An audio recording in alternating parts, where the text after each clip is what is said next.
राधे राधे दोस्तों। आज मैं आपको एक बहुत अच्छी कहानी सुनाने वाली हूँ। अगर आपको मेरी कहानी अच्छी लगे तो मेरे चैनल को लाइक, सब्सक्राइब और शेयर ज़रूर करना। कभी कभी परिस्थितियाँ और लोग अचानक हमारी सोच और अपेक्षाओं के बिल्कुल विपरीत हो जाते हैं, जिससे हमें संभलने का मौका भी नहीं मिलता है, सोचने का समय नहीं मिलता और हमारी करुणा और दया हम पर हावी हो जाती है। क्योंकि ज़्यादातर लोग वैसे नहीं होते जैसे वह दिखते हैं, और मेरे साथ भी कुछ ऐसा ही हुआ। मैं अपनी चाची के साथ रहता था, क्योंकि वह एक अकेली औरत थी, और जब मैं उनके पास आया था तो मैं बिल्कुल ठीक ठाक और स्वस्थ था। मगर मेरी हमदर्दी ने मुझे वह दिन दिखाए कि मैं किसी काबिल नहीं रहा। चाची ने मेरे साथ जो कुछ किया वह मैं सोचकर भी काँप उठता हूँ कि कोई इंसान इतना बेशर्म कैसे हो सकता है। चाची के पास रहते हुए मुझे कुछ ही समय हुआ था कि अचानक ही मेरी तबीयत तेज़ी से गिरने लगी थी, और मैं पिछले कुछ दिनों से अपनी तबीयत बहुत ही खराब महसूस कर रहा था। मेरा सर भी बहुत ही भारी था। आज भी जैसे ही मैं सुबह उठा तो मुझे बहुत ही ज़्यादा कमज़ोरी महसूस हो रही थी। मेरे पैरों में तेज़ दर्द था, और यह सब मेरी समझ से बाहर था। आखिर मेरे साथ यह हो क्या रहा था? वैसे तो मैं बिल्कुल ठीक था, मुझे कोई चोट भी नहीं लगी थी। बस इतना पता था कि जब से चाची के पास रहने आया था तब से ही मुझे टांगों के दर्द की बीमारी शुरू हो गई थी। मैं हिम्मत करके उठा और हाथ मुंह धोकर बाहर आंगन में निकल आया।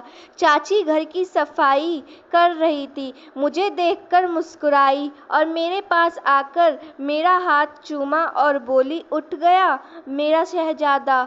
और फिर पास पड़ी सोफे की तरफ इशारा किया और बोली, यहाँ बैठो, मैं अभी तुम्हारे लिए नाश्ता लेकर आती हूँ। चाची का अंदाज और रवैया बिल्कुल मेरी माँ के जैसा था।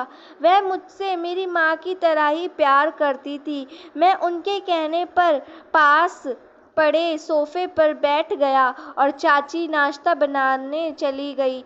उनको मुस्कुराता देखकर मुझे भी सुकून हो गया था, और भगवान का धन्यवाद किया कि अब मेरी चाची ज़िंदगी की तरफ लौट रही हैं और मुस्कुराना और बोलना भी शुरू कर दिया है।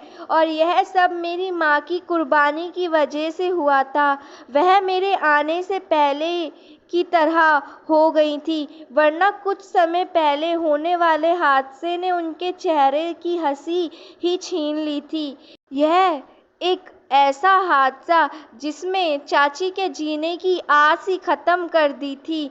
चाची के जवान बेटे की मौत ने उन्हें अंदर तक हिला कर रख दिया था। चाची के बेटे की अचानक मौत ने चाची को पागल सा कर दिया था। मेरा चचेरा भाई कुछ महीने पहले ही इस दुनिया से चला गया था। उसे ना तो कोई बीमारी थी ना तकलीफ थी, मगर जाहिर सी बात है, मौत के लिए कोई समय तय नहीं था कि किस समय आ गई। जिसका जब समय आता है वह भगवान के पास चला जाता है। लेकिन हम इंसानों के अंदर इतना सब्र कहाँ है? हम सब्र नहीं कर पाते और जाने वाले के पीछे रो रो कर खुद को हलकान कर लेते हैं। हम यह नहीं सोचते कि भगवान ने जो दिया है उसे वो ले भी सकता है। कितना भी शक्तिशाली इंसान क्यों ना हो, उसे भगवान के पास लौट कर जाना ही पड़ेगा। मेरी चाची भी अपने बेटे की मौत के गम में पागल हो गई थी और बुरी तरह चीख चीख कर अपने बेटे के लिए रोती थी। वह मेरी चाची का इकलौता बेटा था और चाची अपने बेटे पर जान छिड़कती थी। चाची की जिंदगी बेटे से शुरू होकर बेटे पर ही ख़त्म होती थी। मेरे चाचा की मौत तो बहुत पहले ही हो गई थी। मेरे चाचा अपने पीछे सारी दौलत छोड़ गए थे, इसीलिए मेरी चाची को पैसों की कमी कभी नहीं हुई। बस उनका एक ही बेटा था और उसे उन्होंने अपने कलेजे से लगाकर पाला था। जीने का सहारा बस उनका बेटा ही था। बहुत ही लाड प्यार से उसको पाल पोस कर बड़ा किया था। उसे जिंदगी का हर सुख दिया था। उसकी ऐसी कोई इच्छा न थी जो चाची ने पूरी ना की हो। चाची का बेटा यानी मेरा कज़न बहुत ही आराम से अपनी ज़िंदगी जी रहा था, मगर इसके बावजूद भी मेरे कज़न ने नखरा नाम का कोई भी शब्द नहीं आता था।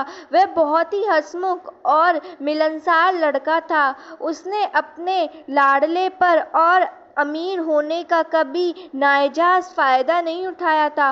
और सच तो यह था कि उसकी मौत का हमें भी बहुत सदमा पहुंचा था। वह उन लोगों में देखा जो मरते हैं तो सबकी जुबान पर सिर्फ अफसोस और तकलीफ होती है। ऐसा नहीं था कि वह मरकर ही अपनी अहमियत जता गया था, बल्कि जब वह जिंदा था तब भी पूरा खानदान और जानने वाले उसकी बहुत तारीफ करते थे, जिस पर चाची का सर गर्व से ऊंचा हो जाता था। गर्व से सर उठाकर कहती, आखिर बेटा किसका है। और जब वह मरा तो सबको ही बहुत अफसोस हुआ था। तब मेरी मम्मी से चाची की पागलों जैसी हरकत देखी नहीं गई और उन्होंने अपने दूसरे नंबर वाले बेटे जानी मुझे चाची को सौंप दिया, ताकि चाची का दिल बहल जाए और चाची को थोड़ा सब्र आ जाए। इस तरह मैं अब पूरी तरह से चाची के साथ रहने लगा था। चाची भी शुरू में तो मुझे घूरती रहती और मुझे साफ महसूस होता था जैसे वह मुझे मुश्किल से ही बर्दाश्त कर रही है, मगर फिर भी हर समय मुझे सामने देखकर वह धीरे धीरे संभलने लगी थी और अब मेरा बहुत ही ख्याल रखने लगी थी। मुझे अपने बेटे का सामान और कमरा भी दे दिया और खुद मेरे पास सोने लगी थी। मैं समझता था वह अपने बेटे खोने के बाद बहुत ज़्यादा डरने लगी है, इसलिए मेरे साथ सोती है। रात को मुझे अकेले कमरे में नहीं छोड़ती है। मैं भी चाची के इस ममता पर खुश हो गया था और उन्हें अपने कमरे में सोने देता था। लेकिन आधी रात को जब मेरी आँख खुलती तो चाची मुझे जागी हुई मिलती थी, मगर मुझे जगता हुआ देखकर वह सोती बन जाती थीं। कुछ दिन तो धीरे धीरे ऐसे ही गुजर गए। मेरी नींद तो अब बहुत ही गहरी होने लगी थी कि रात का सोया मैं अब सुबह को ही उठता था, और जब मैं सुबह उठता तो मेरी टांगें बेजान सी महसूस होती थीं। शुरू में मैं अपनी हालत को मैंने थकान समझ लिया था। हालांकि मैं कोई बहुत भारी काम नहीं करता था, बस बाहर निकलकर दोस्तों के साथ घूम लेता था, और अब तो वह भी छोड़ दिया था और सारा दिन घर पर पड़ा रहता था। मगर मेरी हालत ठीक होने की बजाय वैसी की वैसी ही थी, बल्कि और भी ज़्यादा खराब रहने लगी थी। अब तो मेरा पूरा शरीर ही दर्द करने लगा था। मैं परेशान रहने लगा। चाची को भी बताया, मगर उन्होंने यह कहकर टाल दिया कि थकान होगी, आराम कर लो। तंग आकर मैंने अपने घर वालों को बताया तो वह लोग मुझे डॉक्टर के पास ले गए। डॉक्टर ने मेरा चेकअप किया तो डॉक्टर चीख पड़ा, क्योंकि चाची रोजाना मेरे साथ। मेरा नाम मोहित है, मेरी उम्र 18 साल है और मैं एक अच्छे खाते पीते घराने में पैदा हुआ था। हम 5 बहन भाई थे। मेरे पिता का अपना कपड़े का कारोबार था, जिसकी आमदनी से हमारी अच्छी गुजर बसर हो रही थी। मेरे पापा सिर्फ 2 ही भाई थे। चाचा के मुकाबले मेरे पापा का बिजनेस छोटा था और हम बहन भाई भी ज़्यादा थे, मगर पापा ने फिर भी हमें बहुत अच्छे से पाला और पढ़ाया लिखाया, जबकि मेरे चाचा का एक ही लौता बेटा था। चाचा के मरने के बाद कुछ ही समय पहले जन्म लिया था। चाचा की मौत हादसा था, एक रोड एक्सीडेंट में उनकी मौत हो गई थी। चाचा की मौत से चाची बहुत ज़्यादा टूट गई थी, लेकिन अपने बेटे को देखकर उनके अंदर जीने की उमंग जागी थी। चाची के अपने बेटे को बहुत मोहब्बत से पाला था। बाप की कमी तो औलाद को रहती है, मगर चाची ने कोशिश की थी कि मेरे कज़न बाप की कमी को ज़्यादा महसूस ना करे। वह मेरे कज़न के मुंह से कोई भी फरमाइश सुनती तो उसे ज़रूर पूरा करती। मगर हमारी ज़िंदगी अलग थी। हमारा खाना पीना पहनना ओढ़ना अच्छा तो था, लेकिन पढ़ाई के खर्चे और घर के दूसरे खर्चों की वजह से पापा की कमाई का बड़ा हिस्सा उन खर्चों में ही निकल जाता था। मेरी माँ कुछ पैसे बचा भी रही थी ताकि बच्चों की शादी के समय उन्हें दूसरों का मुंह ना तकना पड़े। इसीलिए हम बहन भाई अपनी इच्छाओं को सीमित रखते थे। मगर हमारे कज़न की बात अलग। चाची का तो बस नहीं चलता था। पूरी जायदाद अपने बेटे के ऊपर एक बार में ही न्यौछावर कर दे। चाची और मेरी माँ में बहुत ही अच्छी दोस्ती थी, और इसमें सबसे ज़्यादा हाथ मेरी माँ की मिलनसार और हमदर्दी तबीयत का था। वरना चाची अपने आप में ही रहने वाले इंसान थी। उनका सारा ध्यान तो और अपना सारा प्यार तो बस अपने बेटे के लिए था। उन्हें किसी से कोई मतलब नहीं था। जब हमारे चाचा जिंदा थे तब चाचा और हम सब साथ मिलकर रहते थे, मगर चाचा की मौत के बाद चाची अपने बेटे को लेकर एक महंगे घर में बहुत ही अच्छे इलाके में रहने लगी थी। लेकिन हमारे बीच का जो प्यार का संबंध था, रिश्ता था, वो ख़त्म नहीं हुआ था। हम अक्सर चाची के घर चले जाया करते थे, और अपने कज़न भी हमारे घर आ जाया करता था। वह बहुत ही अच्छा और सुलझा हुआ लड़का था, जिसने अपने बाप की मौत के बाद मेरे पापा को ही अपना बाप समझ लिया था, और अपनी हर समस्या मेरे पापा से पूछा और उन्हें अपनी हर मुश्किल बताता था। मेरी माँ को भी वह माँ का दर्जा ही देता था, और हम बहन भाइयों से भी उसका बहन भाइयों वाला ही रिश्ता था। कयामत तो हम पर तब टूटी पड़ी जब एक रोज़ अचानक ही सुबह सुबह मेरे भाई के मरने की मुझे खबर मिली। हम सबको बहुत बड़ा सदमा पहुंचा था, और हम लोग सबके सब दंग रह गए, क्योंकि वह एक दिन पहले ही हम सबसे मिलकर गया था, और उस समय वह बिल्कुल ठीक ठाक और एकदम स्वस्थ था। फिर सुबह सुबह अचानक उसे क्या हो गया। इंसानों के अंदर यह तो नेचुरल है कि जब हम किसी के मरने की खबर सुनते हैं तो उसकी मौत का कारण भी खोजने लगते हैं। हमें लगता है कि वह इंसान मरा है तो ज़रूर इसके पीछे कोई वजह होगी। हालांकि मौत के लिए किसी कारण का होना ज़रूरी नहीं होता। हम भी अपने कज़न की मौत पर हक्के बक्के रह गए थे, और रोते हुए चाची के घर पहुंच गए थे। सामने ही हमारे कज़न अपनी बेजान शरीर लिए हुए गहरी नींद में सो रहा था, और यह दृश्य हमारे लिए इतना दर्दनाक था कि हमारा दिल कटने वाला था। ऐसा पहली बार हुआ था जब हम वहां पहुंचे थे और हमारा कज़न दरवाजे से ही हमें लेने नहीं आया था, बल्कि हमें उस तक जाना पड़ा था।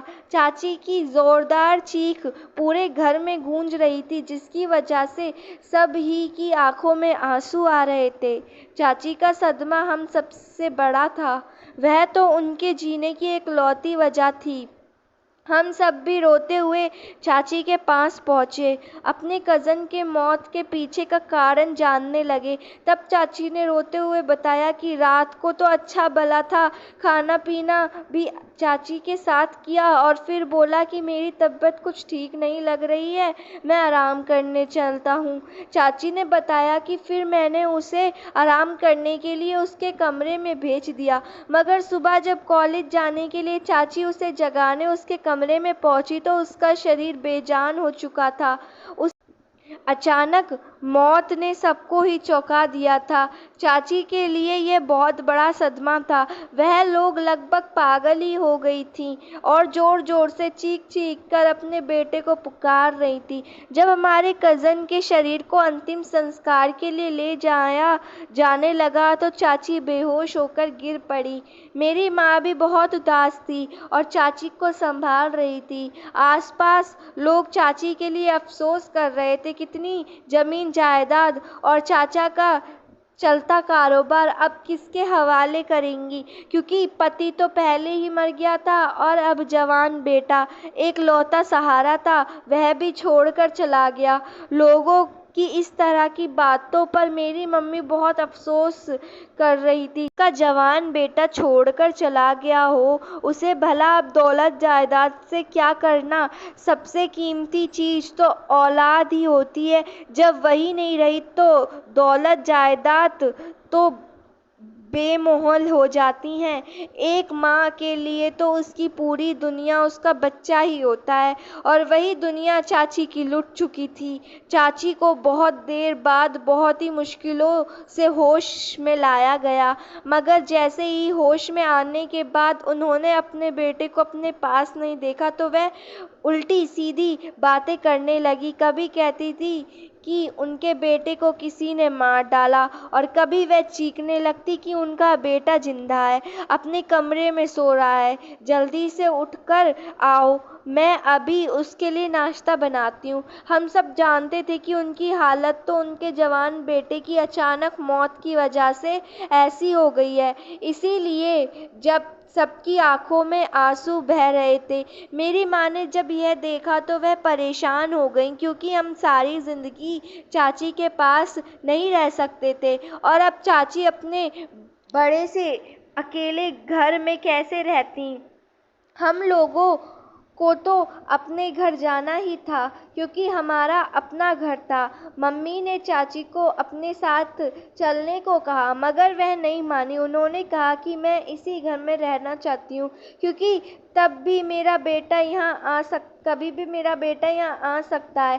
चाची की ऐसी बातें सुनकर उन्हें अकेले छोड़ने को तो बिल्कुल दिल नहीं चाह रहा था।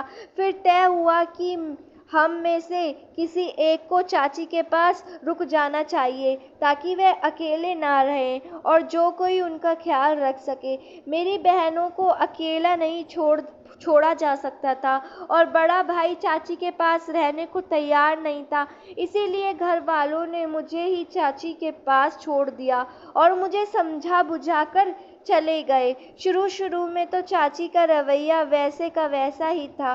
वह उठते बैठते पागलों जैसी हरकत करती थी, कभी कभी चीखने लगती तो कभी कभी बड़बड़ाने लगती थी। मैं सामने होता तो मुझे बहुत ही बुरी तरह से घूरने लगती। ऐसा लगता है कि जैसे वह मुझे अभी कच्चा ही खा जाएंगी। अपने बेटे की जगह मेरा होना उन्हें शायद बिल्कुल गवारा ना था।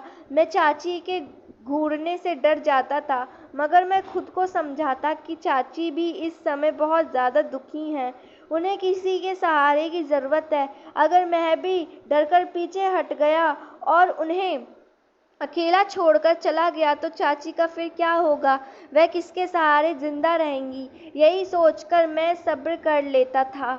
मुझे उनकी परवाह भी थी। मैं चाहता था कि किसी तरह चाची नॉर्मल हो जाएं, उनकी तबीयत पहले की तरह ठीक हो जाएगी तो फिर मैं अपने घर चला जाऊंगा। इसीलिए मैं चाची की हर बुरे रवैये को सह रहा था, और मैं उन्हें हर तरह से मनाने की कोशिश करता रहा। तो चाची भी अब कुछ कुछ बदलने लगी थी। अब वह घूरती नहीं थी, बल्कि वह मुझे आंखों में चमक दिखाई दे रही थी। ऐसा लगता था कि जैसे वह मुझे देखकर कितना खुश हो जाती हैं। एक दिन वह मुझे पकड़कर अपने बेटे के कमरे में ले गईं और उसका सारा कीमती सामान उठा उठाकर मुझे देने लगी। चाची के अंदर आए इतने बड़े बदलाव पर मैं हैरान थी, मगर मैं खुश भी था कि चलो मैंने चाची को दुख के समंदर से निकाल लिया है। धीरे धीरे चाची नॉर्मल हो रही थी, जिंदगी की तरफ लौट आएंगी, और मेरा यह सोचना बिल्कुल सही निकला। चाची बहुत ज़्यादा संभलने लगी थी, मेरे लिए अपने हाथों से खाना बनाती, मुझे अपने पास बिठाकर मुझे खाना खिलाती, ज़्यादातर समय मेरे आसपास ही रहती, बहाने बहाने से मेरे सारे काम करती। मैं भी चाची के इस रवैये पर बहुत खुश था कि चलो धीरे धीरे चाची अब ठीक हो रही हैं। लेकिन अभी अगर मैं रातों को जागता तो चाची मुझे जगती हुई मिलती थी। मुझे चाची की अभी चिंता रहती थी। मुझे लगता था कि शायद अब वह अपने बेटे को भूल नहीं पाई हैं और उनकी याद में रात को जागती रहती हैं। लेकिन चाची मेरे कमरे में मेरे पास ही सोती थीं। कुछ दिन बाद मेरी नींद बहुत ही ज़्यादा गहरी होती चली गई। मैं भी रात को सोता और सुबह ही मेरी आँख खुलती थी। वह भी चाची के जगाने पर ही उठता था। मैंने इस बात पर ज़्यादा ध्यान नहीं दिया क्योंकि मुझे यह लगता था कि दिन भर की थकान की वजह से शायद रात को मैं गहरी नींद में सो जाता हूँ। लेकिन इतनी लंबी नींद लेने के बाद भी मेरी सेहत अचानक धीरे धीरे गिरने लगी थी। मैं थका थका सा रहने लगा था। मैं सुबह उठता तो मेरी टांगें बेजान सी होती थीं।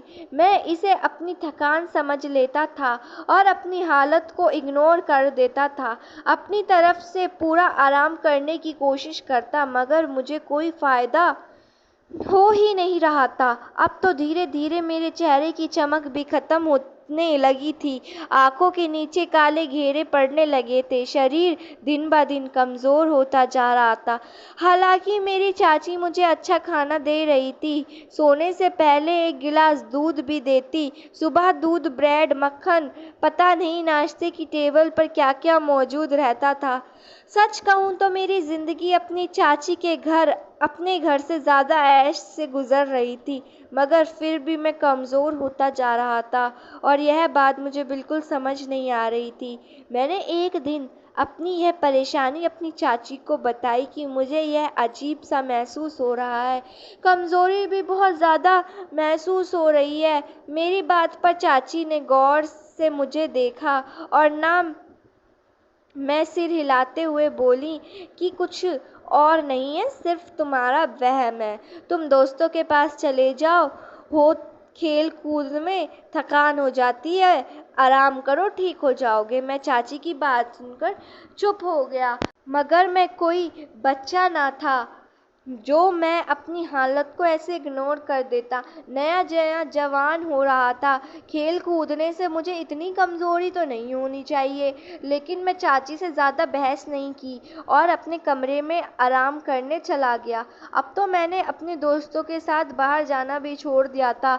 बाहर से थोड़ा बहुत सामान चाची ही ले आती थी। अब मुझे शर्मिंदगी महसूस होने लगी थी कि मैं चाची का ख्याल रखने की बजाय उन पर बोझ बनता जा रहा हूँ। मैं खुद सारी जिम्मेदारी लेना चाहता था, मगर अब बिल्कुल ही कमज़ोर हो चुका हूँ। घर में चलना भी मुश्किल हो रहा था।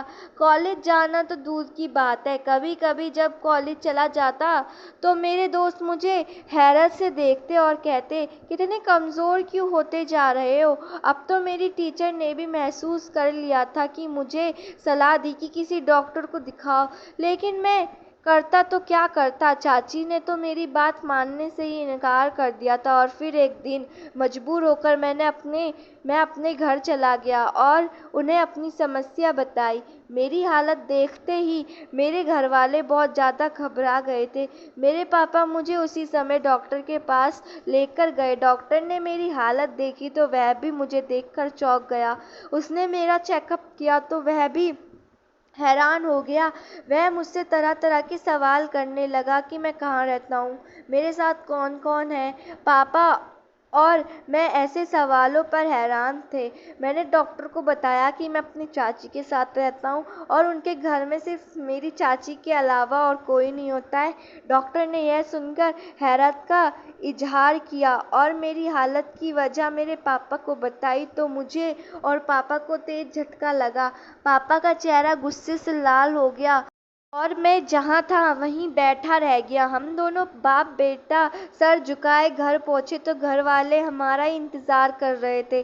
जैसे ही हम घर में दाखिल हुए, मेरी मम्मी मेरे पास आई और पूछा, डॉक्टर ने क्या कहा। पापा शायद गुस्से में थे। वह गुस्से से बोले कि वो औरत दिमागी मरीज़ है और बहुत ही बेशर्म है। पापा तो यह भी बोल गए कि चाची ने अपने बेटा खुद मारा होगा। मेरी माँ हैरान रह गई थी। पापा को समझाने की कोशिश करने लगी कि वह भला ऐसा क्यों करेगी, अपने बेटे की जान क्यों लेगी। वह तो उससे कितना प्यार करती थी। माँ की बात पर पापा भड़क उठे और उल्टा मेरी माँ से ये लड़ने लगी कि औलाद हमारी कोई फालतू नहीं है जो तुम उस औरत का दिल बहलाने के लिए मेरे बेटा उसे दे आई थी। तुम्हें अंदाजा भी है वह हमारे बेटे के साथ क्या कर रही थी। पापा की बात सुनकर मम्मी भी चौंक गई। मुझे देखा तो मैं अपना सिर झुकाए बैठा हुआ था। मुझे दुख हो रहा था कि मैं उस औरत को अपनी माँ समझता था और वह मेरे साथ क्या करती रही। मेरे कानों में तो अब तक डॉक्टर की बात गूंज रही थी। डॉक्टर ने पापा को बताया कि वह मुझे स्लो पॉइजन दिया जा रहा था जिसकी वजह से मेरी यह हालत हो गई थी और मैं धीरे धीरे मौत के मुंह में जा रहा था। तब मुझे पता चला कि मैं क्यों अब रातों को गहरी नींद सोने लगा था और चाची क्यों मुझे रोजाना सोने से पहले एक गिलास दूध देना कभी नहीं भूलती थी। पापा ने मेरी मम्मी को बताया तो वह सदमे से एक तरफ को बैठ गई थी। अगर मैं घर में आकर किसी को ना बताता तो यकीनन एक दिन खामोशी से इस दुनिया से चला जाता और मेरी माँ बाप को मेरे मरने की वजह भी पता नहीं चलती। मेरी माँ मेरी हालत देख देख कर रो रही थी और मुझसे माफ़िया मांग रही थी कि मुझे माफ़ कर दो। मैं नासमझ थी जो उस औरत को समझ नहीं पाई और तुम्हें उसके हवाले कर दिया। ना कि मैं जानता था कि इसमें मेरी माँ की कोई गलती नहीं है। मैं अपनी माँ पर कोई बोझ नहीं था बल्कि वह तो वाकई चाची के ख्याल से मुझे वहाँ छोड़ आई थी। उनका दिल बिल्कुल साफ था। अब मेरी माँ ने मुझे अपने साथ ही रख लिया था। फिर एक दिन मैं पापा और मेरी माँ मेरा सामान लेने चाची के घर पहुंच गए। पापा ने चाची से लड़ाई की और उन्हें भला बुरा कहा कि वह अपना जवान बेटा उनके हवाले करके गए थे और उन्होंने इसका सिला क्या दिया।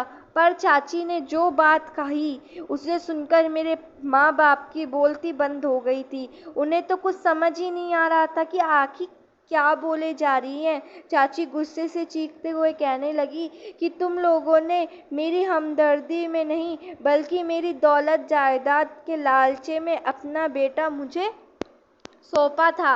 तुम लोगों ने मेरे बेटे को भी अपने साथ मिला लिया था। वह हमेशा तुम लोगों के गुणगान करता रहता था। तुम लोगों ने सोचा होगा कि ऐसा करके तुम मेरी सारी दौलत हत्या लोगे।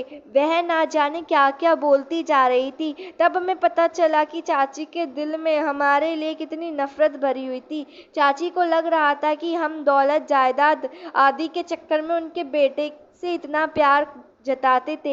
हालांकि ऐसा कुछ भी नहीं था।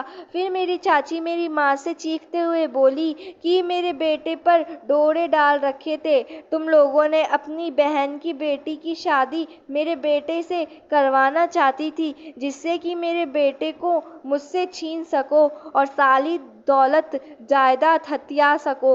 उस दिन भी मेरा बेटा मेरे पास यही कहने आया था कि माँ, ताई जी की बहन की बेटी से शादी करना चाहता हूँ। मैं उसे पसंद करता हूँ। और मैं फौरन समझ गई कि यह सब पट्टी तुम्हारी पढ़ाई हुई है। मैंने फौरन मना कर दिया था। मैंने अपने बेटे की सारी इच्छा पूरी की थी लेकिन मैं इसकी इस इच्छा हरगिज पूरी नहीं कर सकती थी। मेरा बेटा मेरी बहुत इज्जत करता था, मेरी सारी बातें मानता था। जब मैंने उसे इस शादी के लिए मना किया तो वह मेरी बात फौरन मान गया लेकिन वह बिल्कुल खामोश हो गया था और रात अपने कमरे में चला गया। लेकिन सुबह अपने कमरे में बेजान शरीर के साथ मिला था। मेरे बेटे की यह मौत हादसा नहीं थी बल्कि मुझे विश्वास है कि तुम लोगों ने ही मेरे बेटे के साथ कुछ गलत किया है। चाची की घटिया सोच पर हम लोग कांप रहे थे कि मेरी माँ ने जब मुझे चाची के हवाले किया था कि आज से यह तुम्हारा बेटा है तो चाची को और भी ज़्यादा विश्वास हो गया था कि हम सच में उनकी दौलत हथियाना चाहते हैं। तब उनके घर में अपना बेटा दे रहे हैं। वह पहले तो खामोश रहे, मगर फिर सोचा कि अगर हम लोग उनका बेटा छीन सकते हैं तो वह भी हमारा घर का जवान बेटा उनसे छीन सकती है, और फिर इसलिए उन्होंने मेरे साथ वो घटिया हरकत की थी। पापा ने गुस्से से कहा कि हमें तुम्हारी दौलत का कोई लालच नहीं है। जो मरा वह सिर्फ तुम्हारा बेटा नहीं बल्कि मेरे भाई की आखिरी निशानी भी थी। पापा ने कहा कि हम ऐसी दौलत पर लालच देते हैं, इसके लिए किसी मासूम की जान देनी पड़े। पापा और मम्मी सारा सामान लेकर घर लौट आए और चाची को अकेला छोड़ आए थे। पूरा घर मेरे आसपास जमा रहता था और मेरा ख्याल रख रहा था। सबको मेरी मौत का डर था। सब मेरा ध्यान रख रहे थे और डॉक्टर ने कहे अनुसार मुझे टाइम पर दवाई दे रहे थे। अब मैं धीरे धीरे ठीक होने लगा था, लेकिन मुझे अभी अपनी चाची का ख्याल आता था। मुझे उनका वह चुप चुप कर रोना याद आता था कि कैसे वह अपने बेटे के गम में छुप छुप कर रोया करती थी। मैं तो उन्हें अपनी माँ समझने लगा था और उनके साथ रहने से मुझे उनसे मोहब्बत हो गई थी। मैं उन्हें अपनी माँ समझने लगा था। मैं जैसे ही ठीक हुआ चाची के पास फिर से पहुँच गया।